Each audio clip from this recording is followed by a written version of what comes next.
You're listening to the Daily Sales Tips podcast, and I'm your host, Scott Ingram. We continue our Teams Win Championships book launch series with another of the co-authors you've heard on this show before.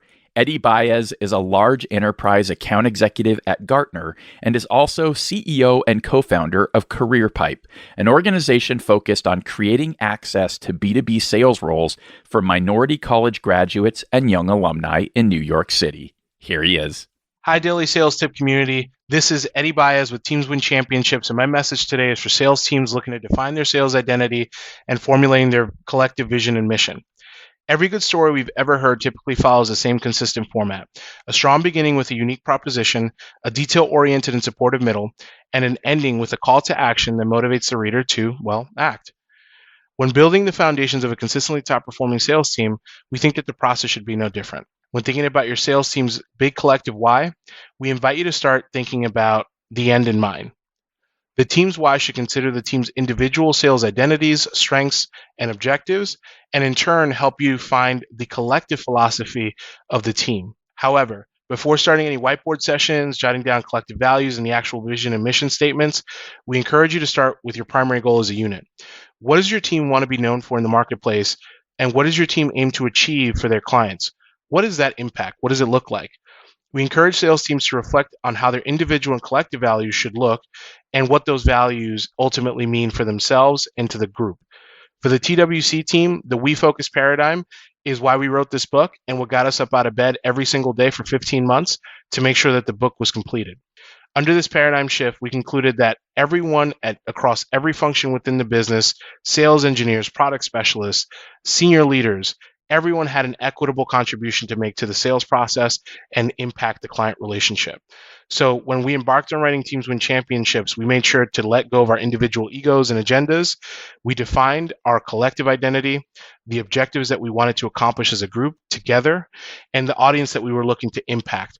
The reason for that is that it allowed us to create a focal point for converging our efforts and directing all of our skills towards that one common audience and the collective objective or outcome that we were looking to achieve, which was to help as many people as humanly possible with the sales methodologies and frameworks that have helped us throughout the years. So when thinking about your own vision and mission, start by thinking about your individual strengths and intrinsic motivations.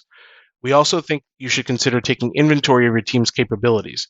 The reason why that's so important is that there's going to be a lot of essential tasks that need to be completed. And sometimes you'll have someone that can absolutely slot in and make it happen. Other times you won't have that. And you definitely want to make sure that you identify any potential gaps in your process. And then the things that kept us motivated were the values that we all shared collectively. Those were things like a we-focused approach to sales rather than an I-focused approach, keeping ourselves honest, leading with integrity, holding each other accountable even during and through the most difficult conversations we could have with people who went from strangers to family, making sure that we always kept the goal in mind, kept ourselves disciplined, and made sure that we were empathetic to our lives outside of the project. Not to mention, we always made sure to learn something from one another. And whenever the passion or energy waned, we kept each other going. So all of this helps you to ultimately go forward and create that mission statement and vision statement. The vision should be that idealistic and inspirational picture of what your team's future holds. And it's basically a long-term dream waiting to be realized. The vision statement is the we will claim. This is what answers the who, what, where, why, and how, and ultimately helps you accomplish the goals that lead to that dream being realized. So if I was to recap it, make sure that you understand individual motivations, understand individual strengths. Collectively, where should you all centralize and converge your efforts? How does that all impact your client? What are the outcomes that you're looking to achieve as a group? What do you want to be known for in the marketplace? What are the values that are going to continue to drive you forward, even in the toughest of times? And what will be those unrealized dreams and we will statements that'll get you across the finish line? Thank you for listening and happy selling. For links to connect with Eddie and to get your copy of Teams Win Championships, where a portion of the proceeds from your purchase will support Eddie's chosen charity, Management Leaders of Tomorrow, which is empowering a new generation of diverse leaders. Just click over to DailySales.Tips/881. And if you've already bought your copy, do Eddie and I a favor and share this tip and this book with a friend. Once you've done that, Be sure to come back tomorrow for another great sales tip. Thanks for listening.